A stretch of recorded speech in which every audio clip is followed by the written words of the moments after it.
Selamat bertemu kembali dengan kami di Jemaat Fisdak bagi saudara dan saudari dalam Yesus Kristus yang sudah meluangkan waktu untuk bersama-sama dengan kami di Jemaat Fisdak New Jersey untuk beribadah pada malam hari ini. Kita tentunya bersyukur karena kesempatan terus Tuhan berikan dengan firman-Nya, dengan pekabaran yang dapat kita pelajari bersama melalui pelajaran sekolah sahabat, kita dapat dikuatkan dalam menghadapi mungkin pergumulan-pergumulan kehidupan yang kita miliki. Kita dapat melihat arah dan juga penuntun yang Tuhan telah berikan melalui firman-Nya yang telah menjadi bagian kita semua. Tentunya kita selalu memuji dan membesarkan nama Tuhan untuk hal tersebut. Baik, saudara sekalian, untuk memulaikan acara kita akan mendengarkan satu lagu pujian dan kemudian doa buka akan dibawakan oleh Om Pendeta Rein Kesaulia. Silakan, Dek. Let there be praise, let there be joy in our hearts. Sing to the Lord, give Him the glory, the glory. Let there be praise, let there be joy in our hearts forevermore. Let His love fill the air and let there be praise. He inhabits the praise of His people and dwells deep within. The peace that He gives none can equal. His love it knows no end. So lift your voices with gladness sing. Proclaim to all the earth that Jesus Christ is King, is King. Let there be praise, let there be joy in our hearts. Sing to the Lord, give Him the glory, the glory. Let there be praise, let there be joy in our hearts forevermore. Let His love fill the air and let there be praise. When the Spirit of God is within us, we will overcome. In our weakness His strength will defend us. When His praise is on our tongue, so lift your voices with gladness sing. Proclaim to all the earth that Jesus Christ is King, is King. Let there be praise, let there be joy in our hearts. Sing to the Lord, give Him the glory, the glory. Let there be praise, let there be joy in our hearts.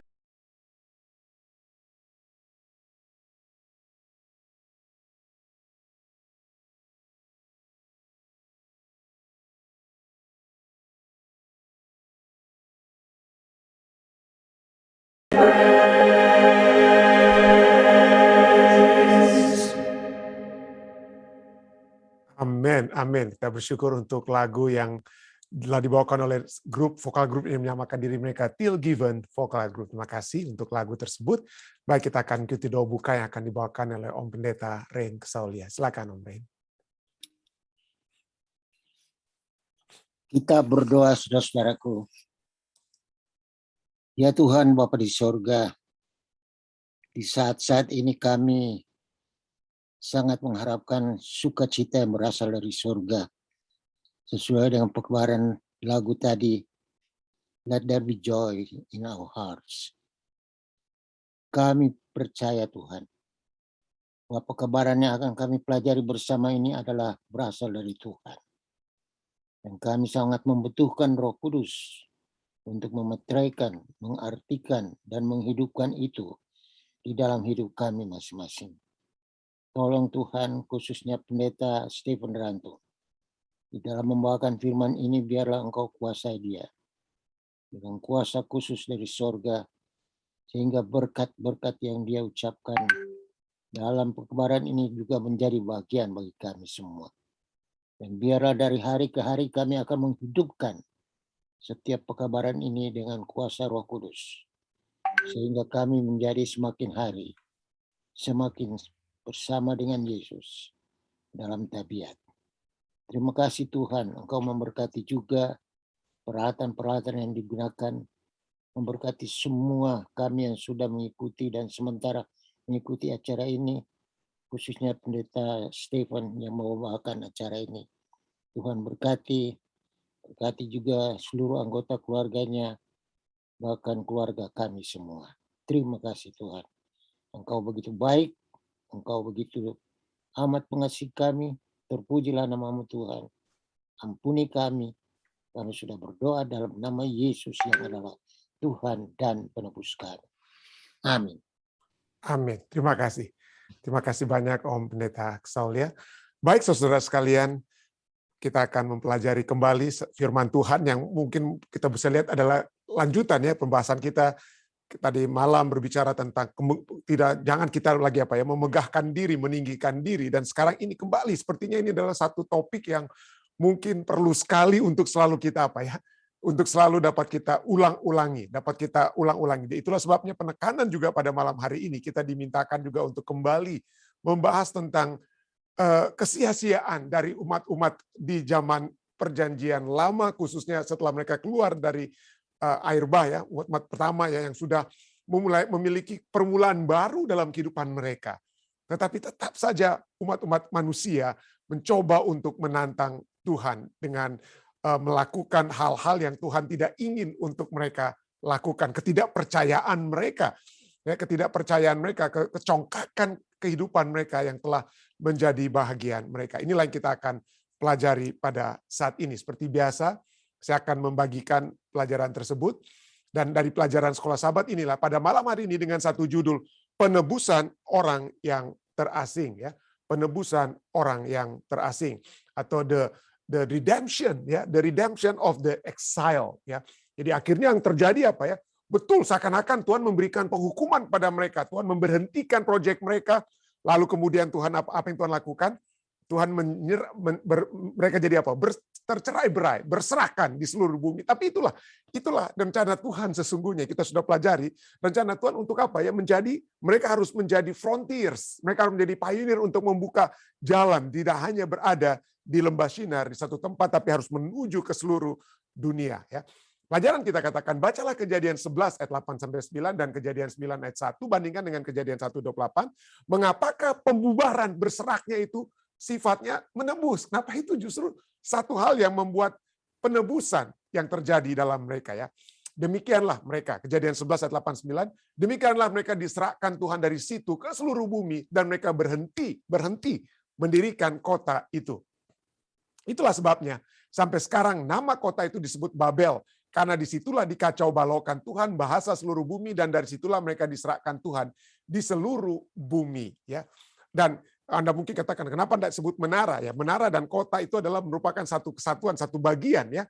Jadi landmark daripada kota Babel itu adalah menara tersebut ya, menara tersebut. Tapi yang utamanya adalah kota yang mereka dirikan dinamakan Babel, dan Tuhan kacau balaukan dan terjadilah mereka tercerai-berai dari tempat tersebut. Kejadian 9 ayat 1 sudah dikatakan ya. Lalu Allah memberkati Nuh dan anak-anaknya serta berfirman pada mereka, beranak cuculah dan bertambah banyaklah serta penuhilah bumi. Kita sudah bahas. Kejadian 1 ayat 28 juga pada saat kepada Adam dan Hawa juga dikatakan, beranak cucu bertambah banyak, penuhilah bumi dan taklukkan itu. Jadi seperti kita sudah pelajari, saya sudah bahas tadi malam, bahwa ini adalah rencana Tuhan.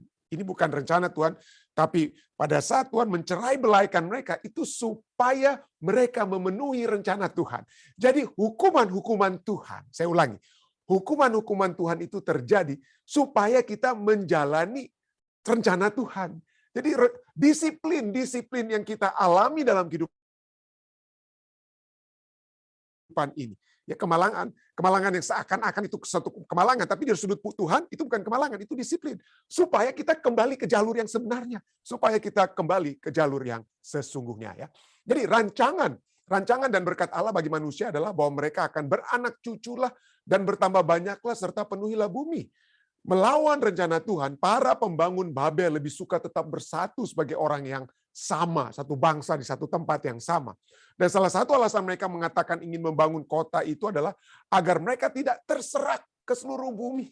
Mereka menolak untuk pindah ke tempat lain, mungkin mereka berpikir bahwa bersama-sama dengan persatuan yang mereka miliki, maka mereka akan lebih kuat daripada jika mereka terpisah dan terpencar. Ya, dari satu sisi mereka benar, ya, bersatu kita kuat, ya, bersatu dalam satu paduan kita dalam persatuan ada kekuatan dengan kata lain. Jadi dari satu sisi mereka benar. Sayangnya mereka berusaha untuk menggunakan kekuatan persatuan mereka, kekuatan bersatu mereka untuk kejahatan, bukan untuk kebaikan. Mereka ingin mencari nama. Jadi mencari nama, saya ulangi ya. Pelajaran kita katakan dan Alkitab juga katakan bahwa mencari nama itu adalah satu kejahatan, ya. Satu kejahatan, ya. Kenapa? Apa masalahnya dengan cari nama? Kalau nama saya terkenal, apa salahnya, pendeta? Ya. Kalau saya menjadi orang, video-video saya menjadi viral, nama saya terkenal, apa salahnya? Ya.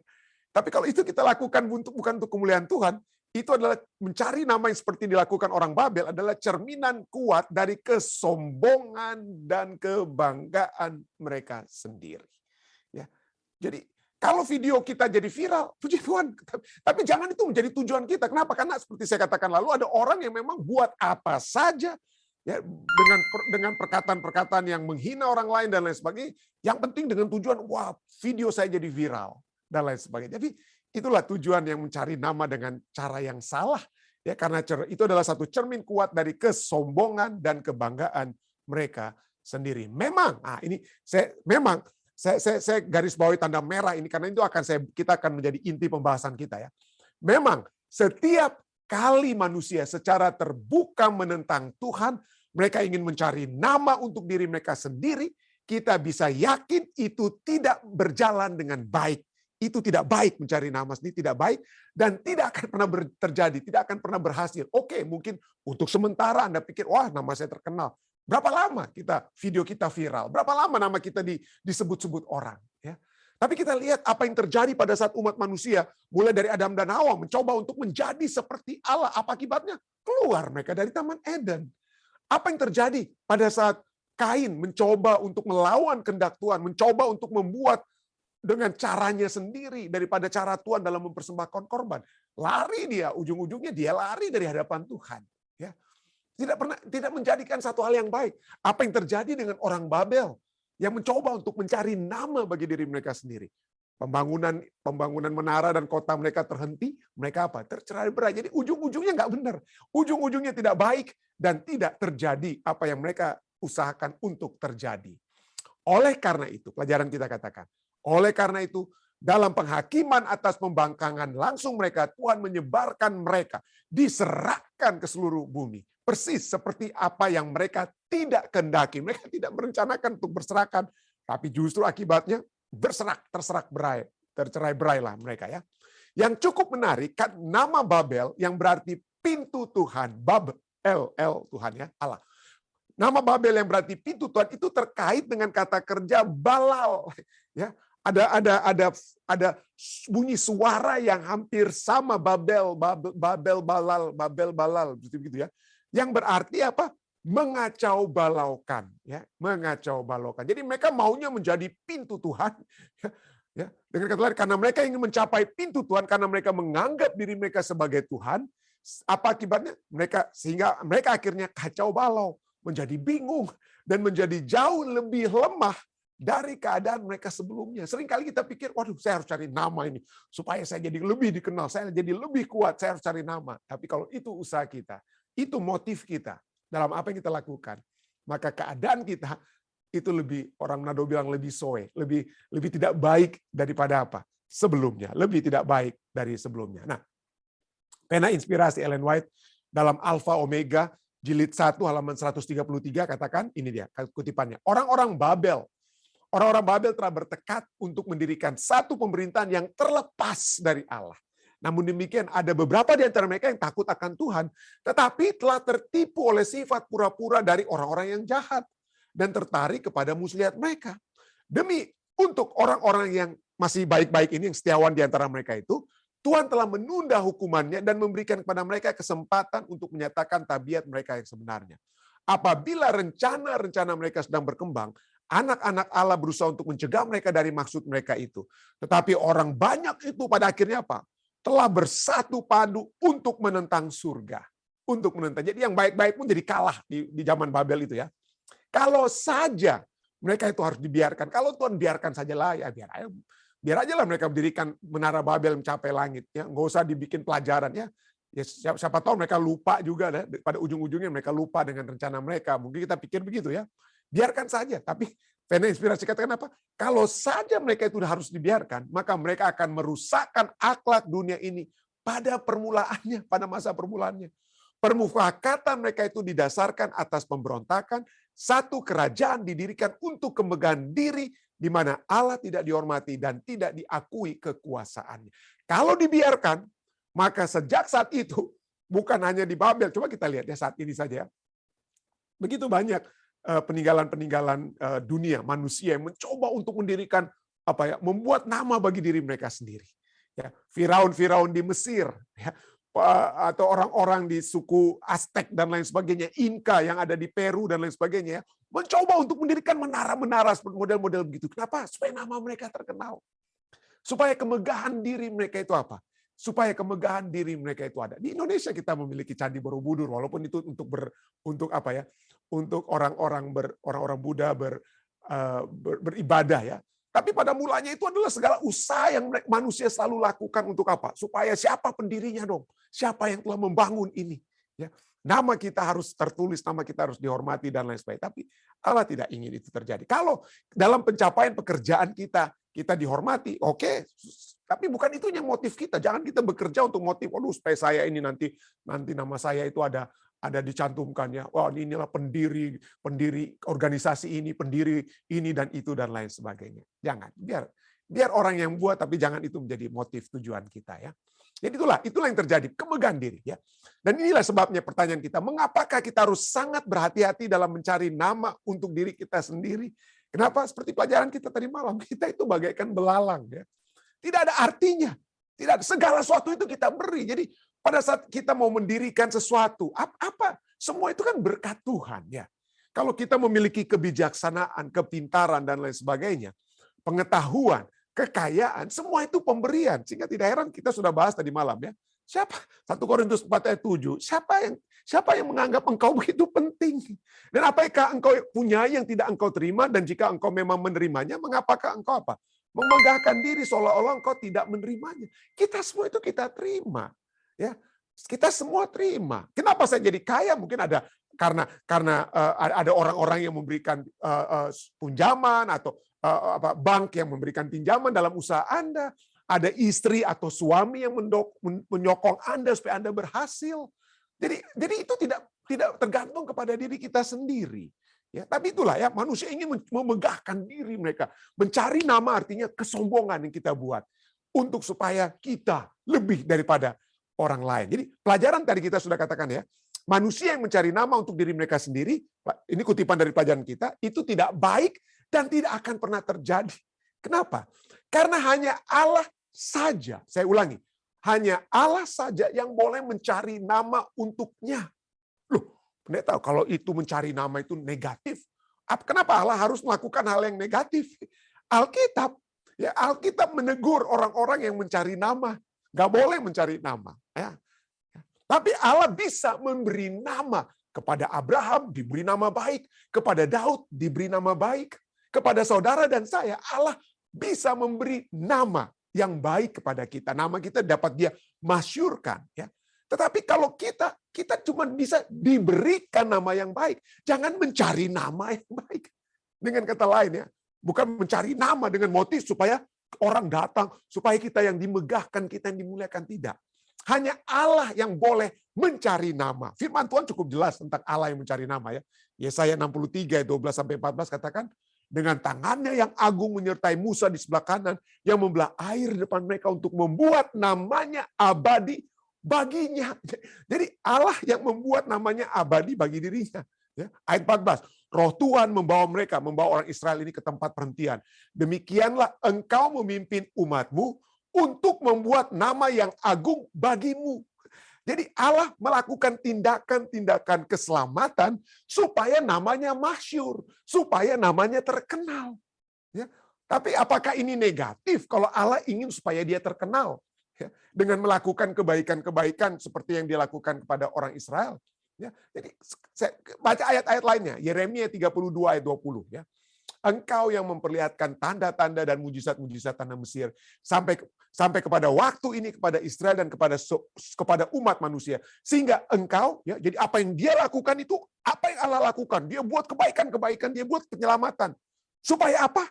Supaya engkau membuat nama bagimu, seperti yang ternyata pada hari ini. Waduh, Tuhan kita rupanya suka cari nama, ya. Betul, ayat-ayat ini Yesaya katakan, Yeremia katakan, apalagi Nehemia katakan, Nehemia 9 ayat 10, engkau telah memperlihatkan tanda-tanda dan mujizat-mujizat depan Firaun dan semua pegawainya serta seluruh rakyat negerinya, karena engkau mengetahui mereka bertindak angkuh terhadap nenek moyang kami. Loh, ya, kita sering lihat tadi bahwa mencari nama itu tindakan angkuh. Dan sekarang ini Tuhan apa ya? Melakukan perbuatan-perbuatan baik kepada orang Israel supaya keangkuhan musuh-musuh Israel itu jangan apa? Jangan terlalu tinggi. Tapi apa yang terjadi kemudian? Dengan demikian, dengan demikian engkau telah memasyurkan namamu sebagaimana nyata hari ini. Jadi Allah yang memasyurkan namanya itu bukan untuk keangkuhan.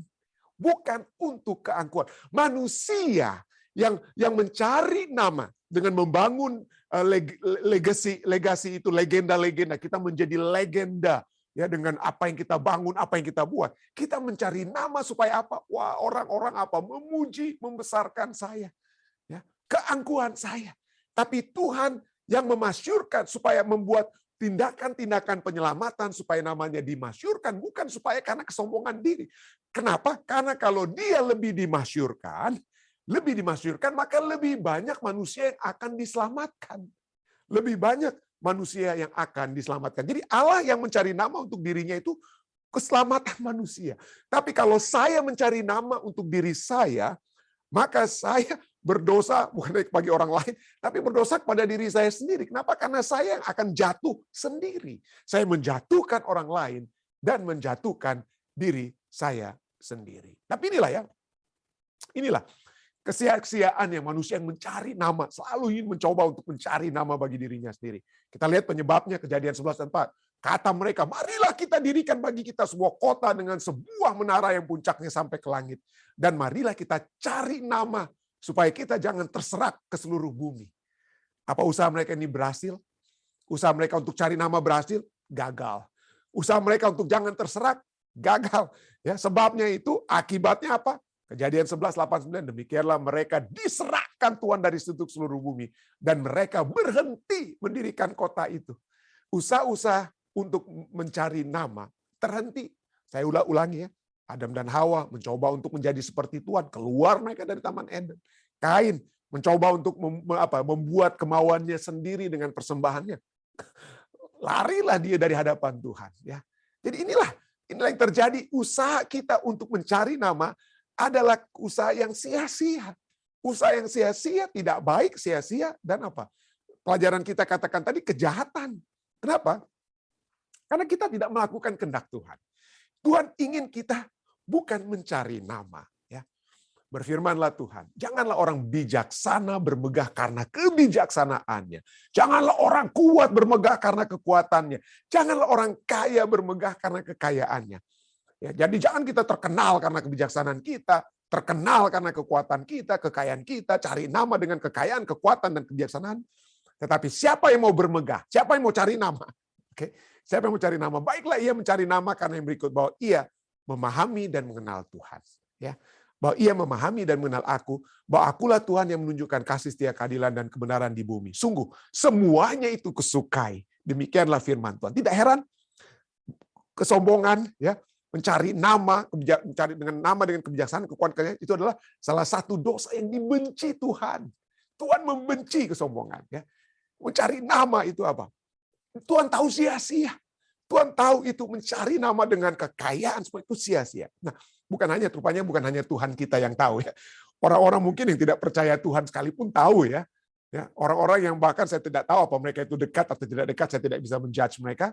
Tapi mereka mengetahui bahwa kehidupan yang dianggap, waduh kalau saya terkenal, kalau saya kaya, waduh saya punya nama, maka waduh itulah kehidupan yang penuh yang saya miliki. Well, Jim Carrey adalah salah seorang aktor Hollywood yang cukup terkenal ya, banyak film yang dia buat seperti The Mask dan lain sebagainya.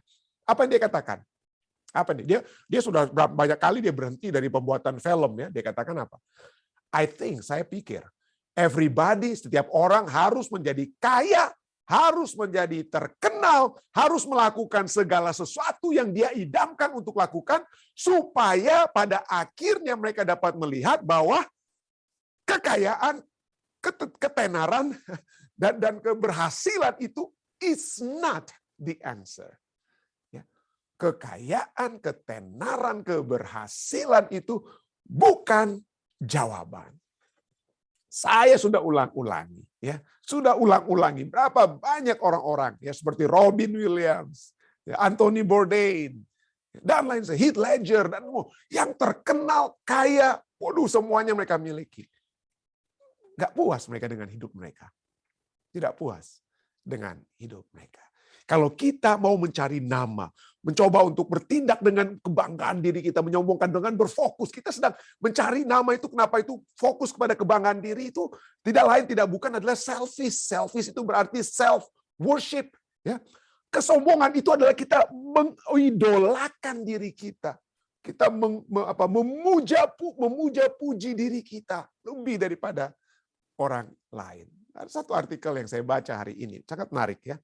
Satu artikel yang ditulis sekali lagi orang-orang dunia ya, yang berjudulnya Why Pride? Mengapa kebanggaan itu adalah sesuatu yang kita tidak bisa banggakan. Jadi kalau kita berbangga itu tidak bisa kita banggakan, yang kebanggaan kita itu ya, kekayaan kita, ketenaran kita dan lain sebagainya. What we really need to feel good about ourselves. Apa yang seharusnya terjadi supaya kita, menurut artikel, kalau bagi saya sih kita harus dekat dengan Tuhan ya. Tapi mari kita lihat. Orang ini tidak berbicara tentang Tuhan ya. Dr. John Amadeo ini tidak berbicara tentang Tuhan. Tapi mari kita lihat apa yang dia katakan ya, sehubungan dengan kebanggaan ini. Apa? Nah, dia katakan bahwa kata kebanggaan itu pride itu dari bahasa Prancis prude ya. Yaitu atau yang berarti yang dapat terjemahkan sebagai sangat baik, excellent ya, luar biasa, tapi juga berarti apa? Arogan, kesombongan dan apa? Keangkuhan ya. Keangkuhan. Jadi ini orang-orang ya apa ya, yang memiliki pandangan yang lebih daripada orang lain. Jadi mereka saya hebat, saya ini saya nggak ada lawang dengan kata lain, kurang lebih begitu ya. Dan menurut Webster Dictionary definisinya itu ada yang positif ya. Kebanggaan itu ada yang positif ya. Jadi misalnya dari segi positif, kata kebanggaan itu a feeling that you respect yourself and deserve to be respected by others. Satu perasaan apa ya? Satu perasaan bahwa Anda itu lebih apa? Anda dapat dihargai dan berhak untuk dihargai oleh orang lain ya. Ini seperti cukup apa? Pride. Saya bangga karena saya memiliki anggota jemaat yang kuat dan setia. Itu healthy lah ya. Ya, dapat kita buat kebanggaan tersebut ya, anggota jemaat yang mungkin dekat hubungannya dengan Tuhan. Ini ya ada positifnya ya. Tetapi masalahnya seringkali kebanggaan ini walaupun itu terjadi, seringkali kita bisa bahayanya apa? Kita bandingkan, anggota saya itu lebih baik daripada anggota gereja lain. Oh, itu siapa dulu dong pendetanya? Nah, seringkali itu kan bisa bahaya juga ya. Seperti itu. Ada hal-hal yang positif yang kita lihat, kita merasa ada kepuasan, melihat pertumbuhan kerohanian, tapi bahayanya apa? Bahayanya kita mulai banding-bandingkan. Dibandingkan dengan jemaat di sana, di sini. Waduh, anggota saya itu hebat. Ini karena pendetanya ini yang lebih hebat. Jadi itu yang harus hati-hati sekali. Harus hati-hati sekali. Karena bisa dari kebanggaan itu menjadi kesombongan itu beda-beda tipis dari kebanggaan apa ya? Beda-beda tipis dengan kesombongan ya. Jadi inilah artikel ini juga katakan apa ya? Kita dapat saja percaya bahwa ada penghasilan, ada keberhasilan yang kita capai, misalnya puji Tuhan ya. Ada umat-umat Tuhan yang setelah dibaptiskan. Tapi saya tahu ada mantan dosen saya terus terang saja. pada saat dia berargumentasi dengan orang oleh sebab dia buat satu statement yang menyebabkan orang kontroversial statement ya di Facebook. Waduh, pada saat dia diserang, dia balas menyerang, lalu dia katakan kepada ada bekas muridnya, dosen saya ini katakan ya, dosen di IAS dulu ya, bukan di Indonesia, dosen di IAS ya. Jadi ada bekas muridnya, dia sempat mengajar, dosen ini sempat mengajar di Southern Adventist University. Ada murid-muridnya bilang, aduh dokter, saya tidak melihat kenapa Anda bisa begitu begitu keras Anda dengan kata lain.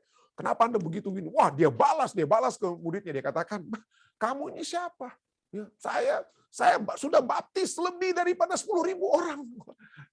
Dia banggakan sekali dan dia sebutkan, saya sudah baptis 10.000 orang. Kamu itu berapa yang kamu baptis?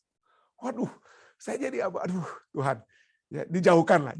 Saya berdoa jangan sampai itu kepada saya ya, dengan kata lain ya, kepada kita semua.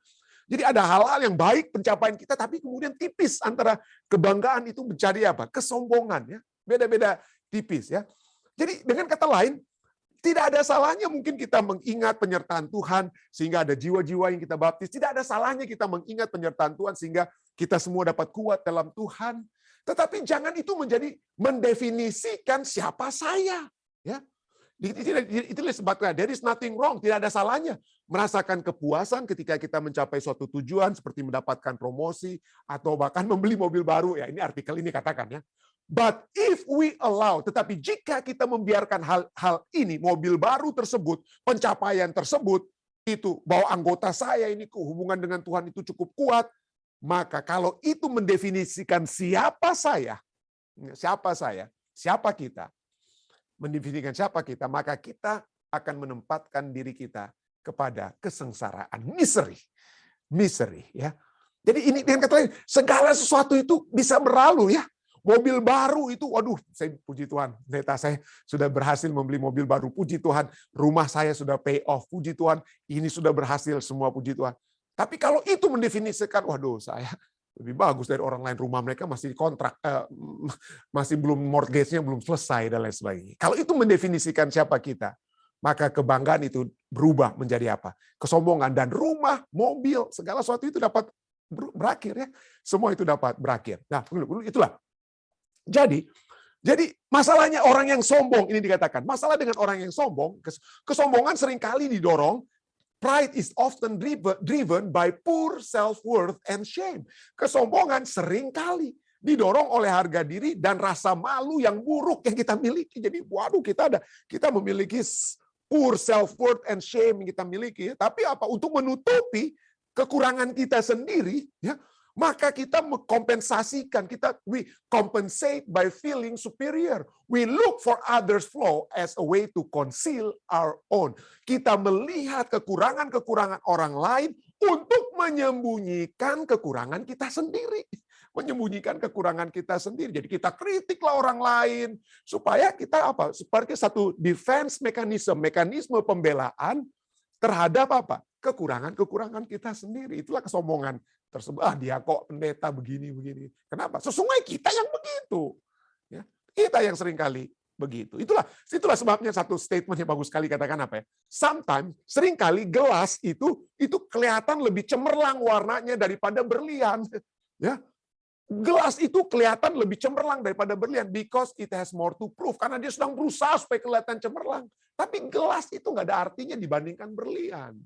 Ya. Tapi yang inilah orang yang nggak punya apa-apa seringkali atau banyak kekurangannya dia tutupi dengan apa? Melihat kekurangan orang lain, mencoba untuk membangga-banggakan sesuatu yang dapat dibanggakan supaya kelihatan lebih terang daripada orang lain, tapi sesungguhnya tidak lebih berharga dari orang lain. Ya, itulah sebabnya artikel terus kita lanjutkan ya. Ya, pada saat kita memiliki kesombongan, pada saat kita sombong, saat itulah kita tidak melihat kerentanan kita sebagai manusia. Kalau dari sudut rohaninya, pada saat kita sombong, kita tidak melihat kebutuhan kita akan juru selamat. Pada saat kita sombong, kita tidak melihat kebutuhan kita untuk datang di kaki Yesus. Ya, tidak datang di kaki Yesus. Pada saat kita sombong, kita jarang mengatakan I'm sorry, I was wrong, I made a mistake, saya sudah buat salah. Ya. Pada saat kesombongan itu menguasai kita percaya kita selalu benar, kita selalu cari benar. Dan inilah sukar sekali dalam kesombongan itu kita dapat apa? berdamai dengan orang lain. Berdamai dengan suami, berdamai dengan istri, berdamai dengan sahabat. Karena ada kesombongan yang harus kita jaga. Ya. Tapi sesungguhnya, kalau itu kita lakukan, itu kita tidak memiliki hubungan yang langgeng dengan orang lain. Orang yang sombong itu, orang lain mungkin membutuhkan Anda untuk sementara, mungkin karena Anda memiliki uang, kekuatan, karena Anda jadi ketua ini, ketua itu, orang-orang masih membutuhkan Anda untuk datang pada Anda. Tapi begitu Anda lepas daripada jabatan itu, hilang kekayaan Anda, maka yang orang ingat itu bukan bantuan Anda kepada Anda, tapi kesombongan Anda saat Anda berkuasa, saat Anda kaya. Habis Anda. Ini kata lainnya. Ini artikel ini katakan ya. Nobody likes being with a know-it-all. Tidak ada orang yang suka dengan orang yang sombong. Ya, tidak ada orang yang sombong. Ya. Lalu dikatakan apa? Ya, marilah kita dikatakan. Marilah kita mengakui ya, dan kita itu tidak sempurna. Kita tidak ada yang sempurna. Tentu saja kesempurnaan itu dapat kita miliki melalui Yesus yang menyempurnakan kita kalau dari sudut rohaninya. Tapi artikel ini katakan tidak ada yang sempurna. Jadi pada saat kita menunjukkan, dapat melihat diri kita itu apa? Ada kekurangan-kekurangannya. Maka itu dapat menyebabkan kita dapat mengundang orang lain untuk dapat lebih dekat kepada kita. Kalau kita memiliki kerendahan hati, mengetahui kelemahan-kelemahan kita, maka itu kita mengajak orang lain.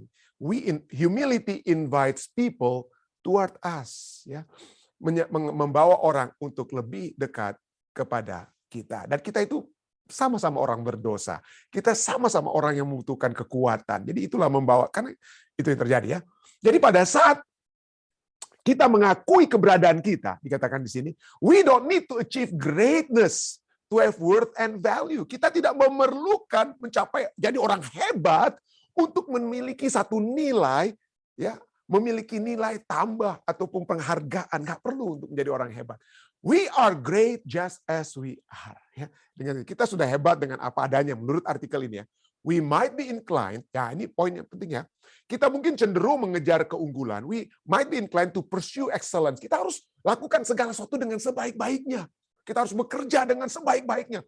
Bukan supaya dilihat orang, tapi seperti Alkitab ya. Kalau saya menghubungkan dengan ayat Alkitab katakan bekerjalah bukan seperti kepada orang, tetapi kepada Tuhan. Jadi pada saat kita bekerja untuk sebaik-baiknya, ya itu kita lakukan karena itu dapat memberikan makna dalam kehidupan kita. Because it feels meaningful, enlivening, and expansive. Ya, karena itu memberikan satu kehidupan. Ya, saya suka untuk berbuat yang terbaik yang dapat saya lakukan.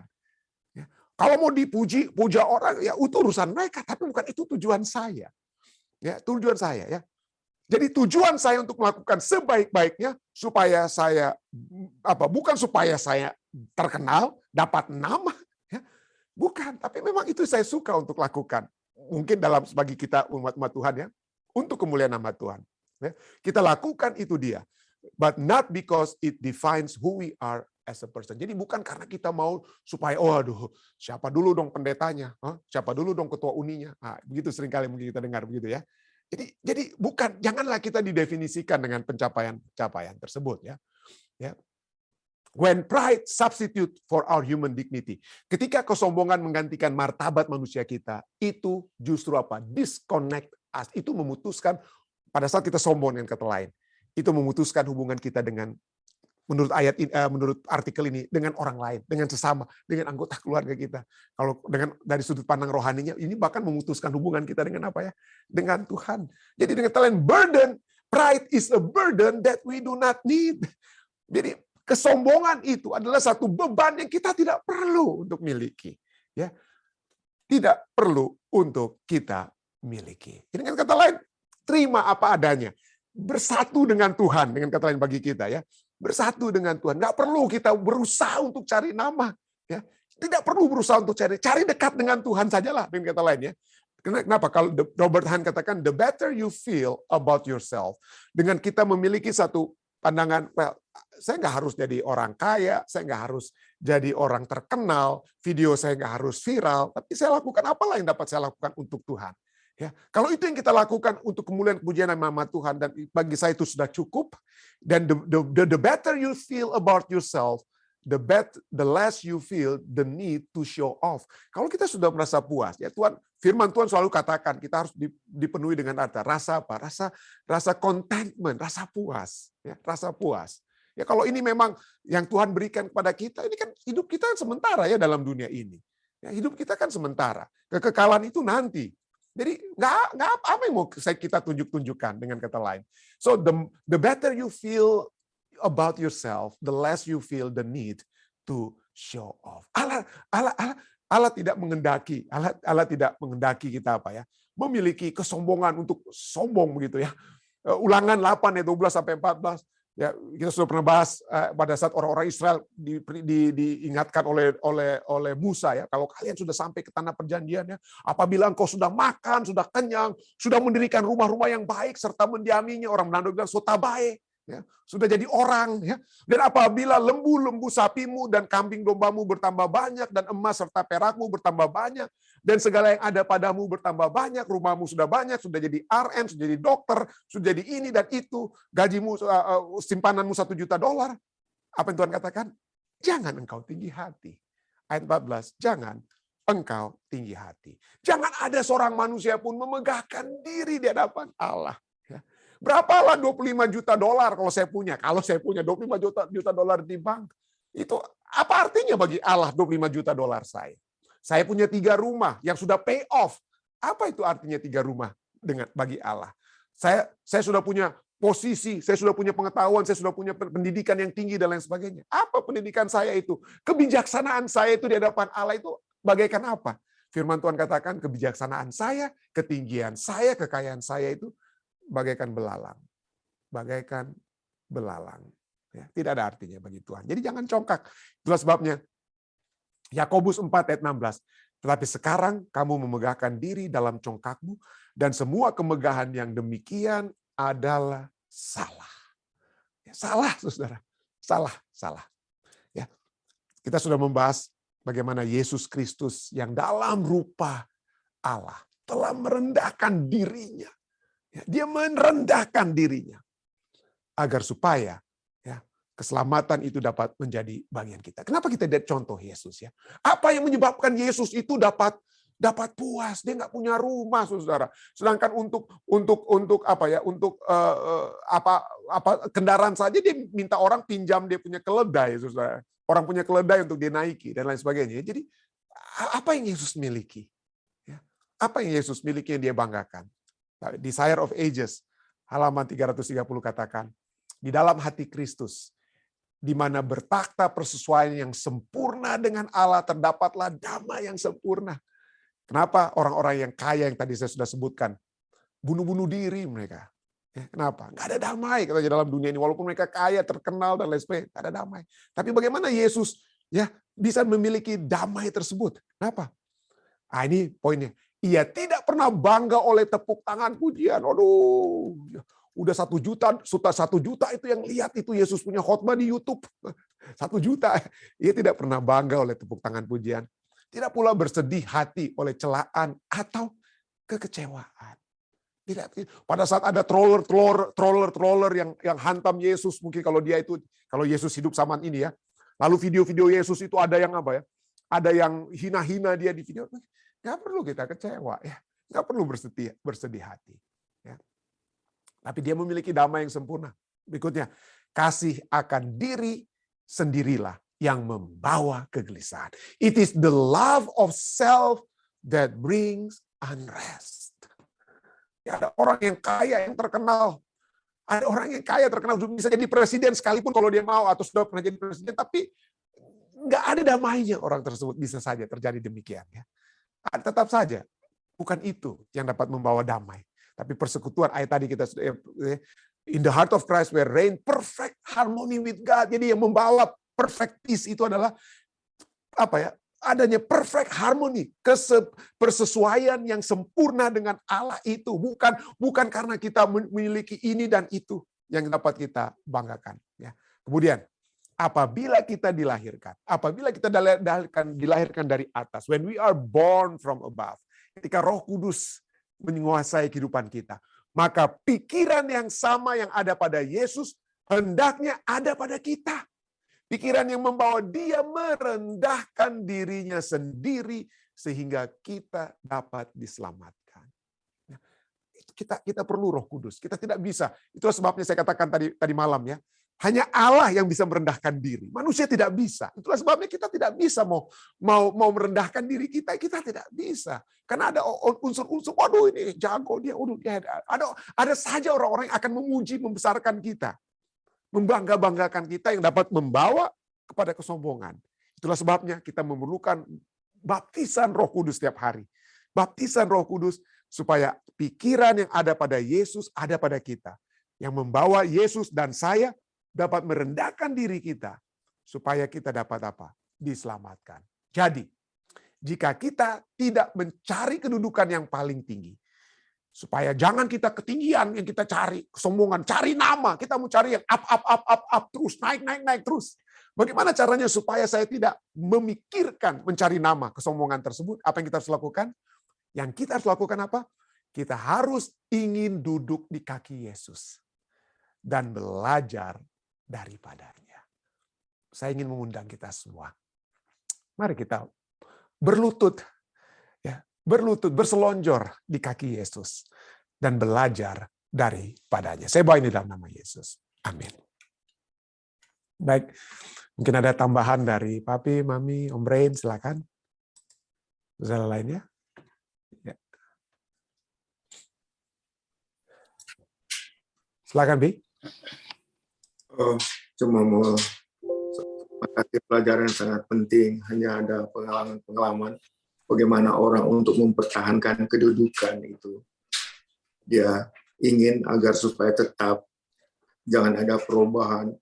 Sering di dalam nominating, ada yang membayar-bayar supaya pilih dia dan lain sebagainya.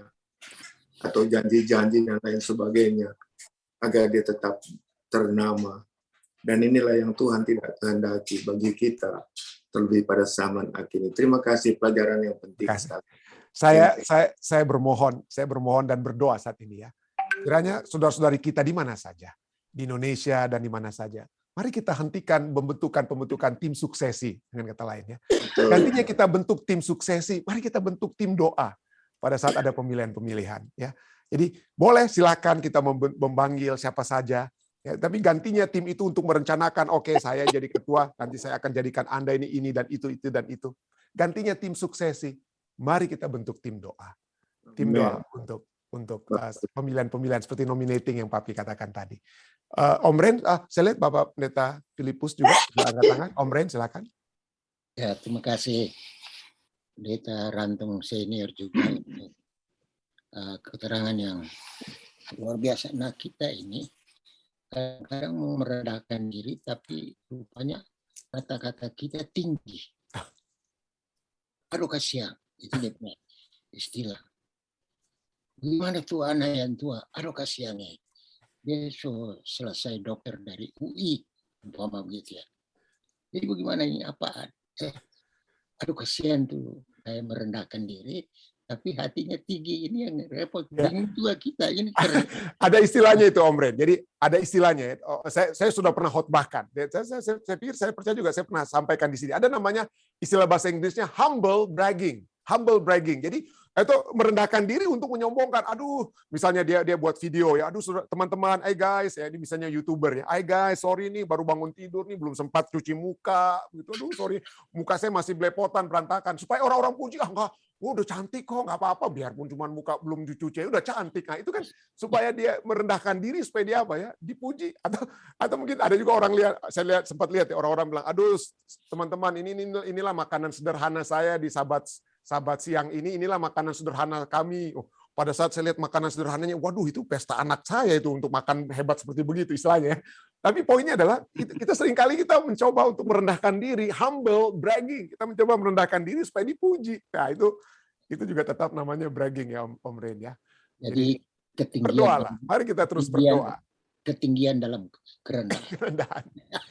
Iya, ya. Silakan Pendeta Filipus. Oke, terima kasih Pendeta Rantung. Hari ini kembali pelajaran yang sangat luar biasa bagi kita semua. Pendeta hari ini sudah menyampaikan begitu teliti, ya, dan itu sebagai satu kritikan yang tajam dan pedas, saudara Pendeta ya. sulit itu pendeta. Sebenarnya begini, ya, seringkali di dalam hal kita mencapai keberhasilan, ya, dalam segala hal ini pendeta, baik itu sifatnya unsur-unsur yang rohani, pelayanan, memang begitu. Kadang kita tidak ada niat untuk mencari nama, tapi pujian-pujian atau sanjungan-sanjungan, aplaus dalam kehidupan kita memancing itu pendeta, memancing. Jadi ada satu kebanggaan, ya, ada satu kebanggaan. Akhirnya bisalah ada satu statement, wah ini pendeta besar nih, pendeta luar hebat ini. Ya, sekali dia berkhotbah, ya 1000 orang bertobat. Nah, itu kira-kira seperti itu pendeta. Nah, tapi gini pertanyaan saya pendeta, bukankah kita orang-orang Kristiani ini harus memiliki nama baik di dalam jemaat maupun di luar jemaat pendeta? Ya. Dan kita juga harus menjaga nama baik itu supaya melalui kesaksian hidup setiap kehidupan ini orang bisa berkata nih, nah itulah kehidupan orang-orang Kristen gitu ya. Jadi tanpa tanpa kesaksian dari mulut ke mulut, mereka bisa melihat kehidupan rumah tangga kita, ya, kemudian tutur bahasa kita, kemudian kasih kita kepada mereka gitu kan. Ini kan termasuk nama baik pendeta, dan itu yang harus kita pertahankan supaya kita menjadi garam dan terang itu. Nah, apakah ini juga termasuk dalam kesombongan atau keangkuhan hidup pendeta? Ya. Coba pendeta kira-kira terima kasih pendeta, baik sekali. Kembali. Oke, terima kasih pendeta. Pertanyaan yang sangat-sangat baik sekali. Tentu saja segala sesuatunya itu kembali kepada motivasi kita. Ya, jadi kenapa saya melakukan apa yang saya lakukan? Ya, kenapa saya harus berbicara kepada Anda pada saat ini? Apa tujuannya? Dan itu selalu kita harus pertanyakan. Jadi kita segala sesuatu yang kita lakukan, apakah posting kita di Facebook, apa yang kita lakukan, mari kita berdoa dulu. Tuhan, uji hati, ya, seperti firman Tuhan kata, ujilah hatiku Tuhan. Ujilah, kita minta untuk selalu diuji hati tersebut. Apa tujuan yang kita buat? Apa tujuan dari sesuatu yang akan kita buat atau yang kita sedang buat? Ya, apa tujuannya? Jadi pertanyaan tentang motivasi inilah yang harus selalu menjadi bagian kita. Jadi poinnya adalah kita selalu tujuan kita sesungguhnya bagaimana kita melakukan kehendak Bapa, ya, melakukan kehendak Allah dalam kehidupan kita, melakukan kehendak Yesus. Apa yang dapat kita pelajari dan praktekkan dari kehidupan Yesus, ya, dari kehidupan Yesus, dan minta kuasa Roh Kudus supaya membersihkan pikiran-pikiran pada saat orang memuji kita. Ya, memuji kita. Apa yang kita pikirkan? Kita pikirkan surga. Ya, kita pikirkan surga, keberadaan kita, dan firman-firman Tuhan yang kita pelajari dari waktu ke waktu itu akan selalu mengajak kita membuat firman yang mengiang-iang dalam benak kita untuk terus melihat apa yang surga ingin kita lakukan dan apa tujuan kita, bukan untuk pujian manusia, tetapi yang kita miliki bukan pujian manusia. Pujian manusia itu bisa mereka sampai dengan bahasa manusia berbusa mereka memuji kita, tapi kalau ujung-ujungnya Yesus tidak berkata, masuklah hamba yang setiawan, percuma. Ya. Jadi apa yang kita lakukan sekarang ini, kita sedang melipat gandakan mungkin talenta-talenta yang Tuhan lakukan, berbuat yang sebaik-baiknya. Kita berbuat yang sebaik-baiknya, melakukan kehendak Tuhan, baik kepada orang lain, baik kepada suami, istri, anak-anak, keluarga, kepada siapa saja. Kita melakukan itu dengan satu tujuan, menghidupkan kehidupan Kristus dan membawa orang kepada Kristus. Itu yang kita lakukan, itulah motivasi kita. Ya, bukan untuk orang lain. Ya, bukan untuk orang lain. Jadi ya, kalau itu yang kita lakukan, kita mencoba untuk menjadi otentik, ya, terhadap apa yang kita lakukan, bukannya berpura-pura, orang-orang mesti lihat dong, ya. Nah, kita harus otentik. Artinya apa yang kita, ya, jangan jadi orang munafik dengan kata lain, yang bukan seperti itu kita. Jadi dengan kekuatan surga, kita harus minta ini dia. Kita minta untuk menghidupkan satu kehidupan seperti mereka katakan tadi, kehidupan yang baik, satu kehidupan yang berkenan kepada Tuhan dengan tujuan masuk kerajaan surga, ya. Dan masuk kerajaan surga itu Tuhan yang berkata apa? Masuklah ke dalam kerajaan yang telah kusiapkan kepadamu, hai hamba-hamba yang apa ya? Hamba-hamba atau umat-umat Tuhan yang setiawan. Itu tujuan kita. Ya. Itulah sebabnya kita dapat memiliki nama baik bukan untuk kita cari. Nama baik itu adalah hasil daripada apa yang Tuhan telah lakukan di dalam kehidupan kita. Dan nama baik itu seperti Abraham memiliki nama baik, Daud memiliki nama baik, oleh sebab apa? Tuhan yang memberi, bukan kita yang mencari. Tuhan yang memberi. Ya, terima kasih, Pendeta. Baik, ada lagi saudara. Oke, Pendeta, terima kasih buat penjelasannya. Ya, namun tetap sulit tuh, Pendeta. Harus itu perjuangan yang luar biasa, Pendeta, harus kita perlu lakukan, Roh Kudus, ya. Perlu Roh Kudus. Oke, terima kasih, Pendeta. Sama-sama, perlu kekuatan Roh Kudus dalam hal tersebut. Ya, Bapak Simatupang. Amin, amin, iya.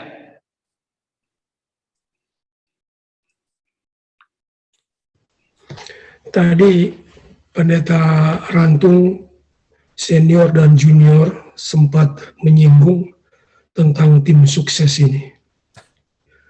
Saya waktu jadi pengerja adalah idealis, karena saya pikir saya pengerja Tuhan, kalau mau dipindahkan Tuhan kemana saja, saya siap untuk lakukan itu. Tetapi sekarang yang saya dengar dan yang saya lihat, tim sukses lebih merajalela di tingkat daerah, di tingkat conference, atau di tingkat uni.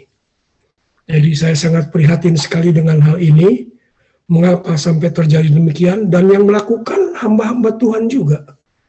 Bukannya kaum awam. Itu yang saya sangat prihatin sekarang ini. Kalau kaum awam melakukan yang demikian, kita masih bisa hapus dada. Tetapi kalau hamba Tuhan yang melakukan demikian, alangkah mirisnya kita ini sekarang ini. Saya dengar juga sekarang di Jakarta, ini sudah dibuktikan, kalau mau diorden, sudah ada tarifnya. Oh no. Coba bisa bayangkan pendeta, bagaimana ordination pakai tarif. Sangat-sangat miris sekali, sedih saya melihat dan mendengarnya ini. Jadi saya kurang tahu bagaimana mengatasi ini kepada teman-teman kita pengerja. Saya tidak pernah meminta jabatan, saya tidak pernah, kalau seperti saya bilang tadi, idealis, di mana saja Tuhan tempatkan, saya aminkan. Tetapi sekarang untuk perpindahan pun juga ada harganya. Coba, bagaimana ini mengatasi hal yang demikian di organisasi kita sekarang ini? Terima kasih. Saya tidak tahu mau bilang apa selain mari kita mendoakan. Kita berdoa bagi jika memang saya tidak pernah dapat informasi langsung ataupun bukti langsung sehubungan dengan ada tarif yang telah ditetapkan seperti itu. Tapi jika itu yang terjadi, tentunya kita melihat keadaan seperti di zaman Yesus ya, Ka'bah itu sudah menjadi satu tempat di mana segala bisnis itu telah dilakukan oleh para imam yang ingin mencari untung kiri dan kanan dan lain sebagainya. Dan mereka dengan demikian Yesus katakan, rumahku telah menjadi rumah apa ya? The den of thieves, rumah penyamun. Ya. Janganlah, dijauhkanlah kiranya. Dijauhkanlah kiranya gereja kita, organisasi kita atau apapun ya, dijauhkanlah itu dari sarang penyamun. Itu yang dapat saya katakan. Makasih Pak. Kita doakan terus. Ya, Om Rain, silakan Om Rain. Jadi pendeta apa yang dikatakan juga oleh pendeta Lai saya itu sangat benar pendeta. Bahkan ada rencana juga sudah mau bikin pemilihan yang ketua dan sekretaris mau digabung. Sudah ada calon, gitu. Kan biasanya kita pilih ketua, habis itu pilih sekretaris. Ini mau maju dua. Nah, itu yang terjadi ya dalam rencana. Dan ini sangat disesalkan sekali. Sangat disesalkan. Jadi memang sistem-sistem dunia ya, kalau dunia kan presiden dan wakil presiden satu tim khusus saya. Jadi sistem-sistem dunia telah menjadi bagian dalam seringkali ya saya lihat oleh sebab dunia bilang, aduh kita terus ada pemekaran ini dan lain sebagainya, bukan hanya dari segi pemekaran, dari segi pemilihan dan lain sebagainya juga itu telah menjadi masuk sistem perpolitikan dunia telah masuk menjadi satu hal yang terjadi di dalam gereja ya, dengan kata lain yang dapat kita lihat pada saat ini. Jadi sekali lagi, mari kita hanya bisa doakan dan kita berdoa dan kiranya semua ya kebangunan kerohanian itu saya bisa melihat dari sejarah dan lain sebagainya itu dimulaikan juga dari bawah, bukan hanya dari atas. Pada saat ada umat-umat Tuhan yang menunjukkan idealisme alkitabiah yang dapat mereka tunjukkan, mereka hidupkan. Dan mereka tunjukkan dengan kebaikan kita tidak harus menyebut nama, hantam pendeta ini, hantam ketua ini, dan lain sebagainya. Tapi kita menghidupkan satu kehidupan. Dan jika kita bisa berbicara secara langsung tanpa harus menghina dan lain sebagainya para pemimpin tersebut. Tapi kita bicara, kita doakan, kita mungkin tegur dalam kasih kekristenan jika itu memungkinkan. Mari kita lakukan semua itu. Mari kita lakukan semua itu dan kita mengingat bahwa posisi kita di dunia ini hanya untuk sementara. Di antara kita ini ada 2 mantan ketua UNI. Mereka kan sudah jadi mantan ketua UNI. Mereka tidak menjadi ketua UNI untuk selama-lamanya, ya. Dan kata lain, setiap posisi, setiap keberadaan kita, setiap kekayaan, setiap apapun yang kita miliki dalam dunia ini, hanya untuk sementara. Dan tidak ada artinya. Itulah sebabnya Yesus pada saat dia datang, dia nggak perlu pusing-pusing punya ini dan itu, kan. 30 tahun dia membantu keluarganya. Oke, 3 tahun terakhir baru dia menginjil ya. Tapi 30 tahun dia bekerja sebagai seorang apa? Membantu keluarganya sebagai tukang kayu.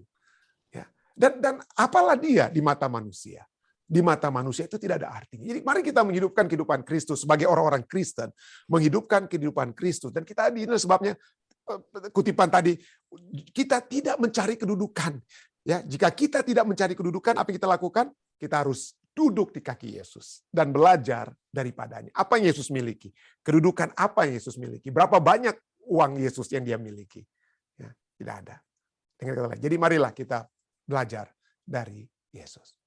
Ini dapat saya sampaikan. Mari kita berdoa kita semua, karena ini dapat terjadi kepada siapa saja. Ya. Dapat terjadi kepada saya, kepada kita semua. Mari kita saling berdoa supaya kekuatan itu dan pembaharuan itu dapat kita mulaikan dari dalam diri kita masing-masing. Amin. Baik, terima kasih saudari sekalian. Jika tidak ada tambah dari live stream, Dek, kita akan masuk ke bagian kedua. Tidak ada tambahan dari live stream, Pendeta. Ya, silakan. Mungkin dari Zoom ada hal-hal yang mau kita doakan. Silakan. Ada kira-kira? Jika saya belum lihat tangan-tangan yang diangkat, silakan, Dek, dari live stream. Oh, dari live stream hanya silent request yang seperti biasa, Pendeta. Oke. Jika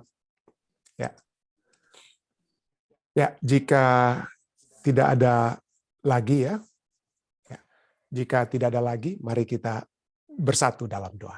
Bapa yang kasih dalam takhta kerajaan surga, kami bersyukur Tuhan pada saat ini kami kembali dapat datang di kaki-Mu Tuhan, untuk dapat Engkau tegur, untuk dapat membawa kami untuk tidak dipuja dan puji dan dapat membawakan kesombongan dalam kehidupan kami. Tapi kami serahkan semuanya ke dalam tangan-Mu. Segala apa yang kami lakukan, segala yang dapat kami persembahkan kepadamu. Biarlah kami persembahkan dengan satu motif yang hanya untuk memuji dan membesarkan nama-Mu. Yang hanya untuk dapat membawa kekuatan kerohanian kami, mempersiapkan kami bagi kedatangan-Mu yang kedua kali. Bukan supaya kami dapat posisi, dapat kedudukan, dapat keuangan yang dapat orang berikan kepada kami, sehingga kami dapat memiliki kehidupan yang nyaman. Karena kami tahu kehidupan dalam dunia ini hanya untuk sementara, Tuhan. Posisi, kedudukan, kami ingin selamat. Kami ingin masuk ke dalam kerajaan-Mu, Tuhan. Kami mengetahui bahwa kehidupan di dunia ini bukanlah kehidupan yang nyata atau yang sebenarnya. Tapi kehidupan yang sebenarnya itu Engkau sediakan dalam kerajaan-Mu. Biarlah itu yang selalu menjadi fokus dalam kehidupan kami, dalam segala apa yang kami lakukan dalam peribadatan kami, Tuhan. Biarlah itu yang selalu menjadi bagian kami. Hamba-Mu datang pada saat ini untuk membawa semua umat-umat Tuhan yang sudah datang berbakti, melalui Zoom. Engkau melihat siapa-siapa mereka. Semua umat-umat Tuhan yang datang berbakti melalui live stream, Tuhan, Engkau melihat siapa-siapa mereka. Engkau mengetahui kebutuhan-kebutuhan mereka, kebutuhan-kebutuhan khususnya kerohanian. Mereka ingin damai. Kami semua ingin damai. Damai dengan Engkau, Tuhan. Sehingga dengan kedamaian tersebut, jika kami harus menghadapi tantangan-tantangan kehidupan di tempat bekerja, masalah-masalah dengan orang tua, masalah dengan anak, masalah dengan suami atau istri, kami tetap memiliki kedamaian. Karena Engkau sajalah sumber damai tersebut, Tuhan. Sumber kedamaian hanya Engkau. Itu berarti sumber damai itu bukan berarti pada saat kami dapat ini, dapat itu, dan lain sebagainya. Bukan. Tapi hanya karena pada saat kami mendapatkan satu hubungan yang dekat dengan Engkau, itulah sumber damai kami. Biarlah ini menjadi satu kekuatan yang selalu menjadi bagian umat-umat Tuhan yang sudah berbakti melalui Zoom, melalui live stream, atau juga yang kemudian mendengarkan kembali pekabaran pada saat ini. Tuhan, Engkau mengetahui siapa mereka. Dan pada saat ini hamba-Mu ingin bermohon kepada kita semua yang ada di Zoom, yang ada di live stream, yang kemudian mendengarkan pekabaran ini. Mari saat ini, untuk beberapa detik ini, kita membawakan kepada Tuhan segala pergumulan kita. Nama-nama yang mungkin kita sebutkan agar supaya nama-nama itu dapat kita dekati kembali. Agar supaya nama-nama itu juga memiliki hati yang lunak. Jika itu adalah kebutuhan kita, mari kita sebutkan. Jika kebutuhan kita adalah masalah-masalah pekerjaan, masalah-masalah keuangan, mari kita bawa kepada Tuhan. Mari kita mohonkan sehingga Tuhan akan mengadakan bagi kita, membawakan kepada kita, memenuhi kebutuhan-kebutuhan tersebut, agar supaya nama Tuhan dipuji dan dimuliakan karena Tuhan yang nyata hadir dalam kehidupan kita. Mari kita mengajukan permohonan kita semua pada saat ini.